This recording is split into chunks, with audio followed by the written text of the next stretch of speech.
29 सीटों पर जीतने का दावा कर रही है। पिछली बार बीजेपी ने 28 सीटों पर जीत दर्ज की थी, लेकिन इस बार बीजेपी 2019 के मुकाबले ज्यादा अंतर से जीतने का दावा कर रही है।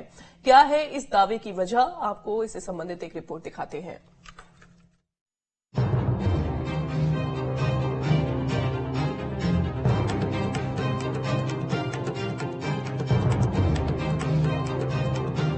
लोकसभा चुनाव में बीजेपी ने 400 पार करने का लक्ष्य रखा है, तो मध्य प्रदेश में बीजेपी सभी 29 सीटों को जीतने का संकल्प लेकर चल रही है। 2019 के चुनावों में बीजेपी ने प्रदेश की 28 सीटों पर जीत दर्ज की थी, लेकिन इस बार बीजेपी की ओर से कहा जा रहा है कि प्रत्याशियों की जीत का अंतर काफी ज्यादा होगा और इसके पीछे का कारण है मध्य प्रदेश में बढ़ रहे वोटर। तो कांग्रेस से बीजेपी में आने वाले नेताओं की बढ़ती संख्या भी इस ओर इशारा कर रही है कि बीजेपी का वोट शेयर इस बार काफी ज्यादा पहुंच सकता है। साल 2019 में उम्मीदवारों के जीत का अंतर देखें तो 3 सीटों पर 5 लाख से ज्यादा वोटों से जीती थी बीजेपी। 4 सीटों पर 4 लाख वोटों के अंतर से जीती थी बीजेपी। नर्मदापुरम में 5.5 लाख वोटों से हुई थी जीत। इंदौर में 5,47,000 से ज्यादा वोटों से जीत हुई थी। विदिशा में भी 5 लाख से ज्यादा वोटों से जीत हुई थी।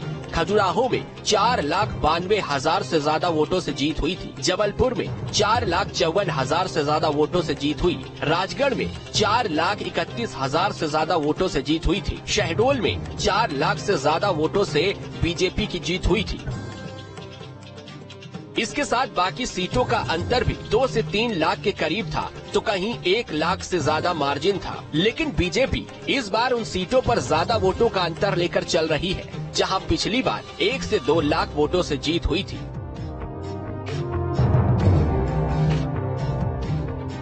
इसकी वजह है मध्य प्रदेश में इस बार करीब 4 लाख वोटरों की संख्या बढ़ी है।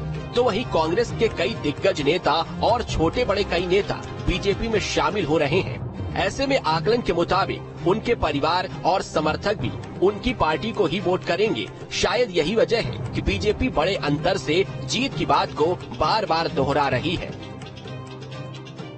देखिए, मोदी जी ने मंत्र कहा है कि इस बार हमें 370 सीट के लक्ष्य के साथ काम करना है और हर बूथ के ऊपर 370 वोट बढ़ाना है। तो मध्य प्रदेश के भाजपा के संगठन ने इसको एक संकल्प के रूप में लिया है। लगातार उसको लेकर अभियान जारी है।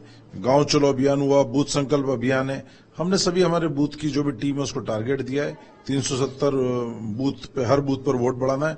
उसको लेकर हमारे सतत दौरे, संवाद, हर बूथ पे मीटिंग, यदि बैठक, विजय संकल्प अभियान, तमाम अभियान जारी है और ये हम इस संकल्प को हासिल करेंगे। और मध्य प्रदेश के अंदर हमारा जो वोट प्रतिशत 10% बढ़ाने का लक्ष्य है, जो हर बूथ पे 370 वोट बढ़ाने का लक्ष्य है, उसे हम हर हाल में पूरा करेंगे।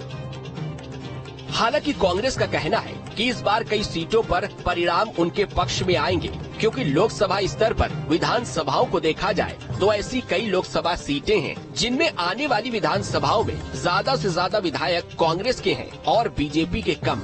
इसीलिए कांग्रेस भी कई सीटों पर जीत का दावा कर रही है। कांग्रेस का वोट परसेंट कुछ ही घंटों में जैसे हमारी लिस्ट डिक्लेयर होगी, वोट परसेंट जंप हो जाएगा। भारतीय जनता पार्टी गिरफ्त में आ जाएगी। जितना भारतीय जनता पार्टी सुनियोजित ढंग से एक कुप्रचार करने में लगी हुई है कि कांग्रेस कमजोर हो गई, कांग्रेस को कैंडिडेट नहीं मिल रहे हैं, कांग्रेस खाली हो रही है। मोहन यादव साहब और नरोत्तम मिश्रा जी जाकर एआईसीसी के बाहर देख लें तो उन्हें मालूम पड़ जाएगा कि कितनी भीड़ टिकटार्थियों की वहां लगी हुई है। लिस्ट आ जाने दीजिए। ये सारे झूठ बोलने वाले उस लिस्ट के बाद आपको दिखाई नहीं देंगे, आप ढूंढते रह जाएंगे। कुल मिलाकर कहा जा सकता है कि इस बार का लोकसभा चुनाव काफी दिलचस्प होने वाला है, जहां बीजेपी मोदी की गारंटी के नाम पर ज्यादा सीटें बड़े अंतर के साथ जीतने का दावा कर रही है, तो वहीं कांग्रेस इन सीटों पर हाल ही में हुए विधानसभा चुनाव के परिणाम के आधार पर लोकसभा की कुछ सीटों पर परचम लहराने की कोशिश में जुट गई है। फिलहाल देखना होगा मध्य प्रदेश की जनता क्या तय करती है। भोपाल से अतुल शर्मा के साथ टीम न्यूज़ स्टेट।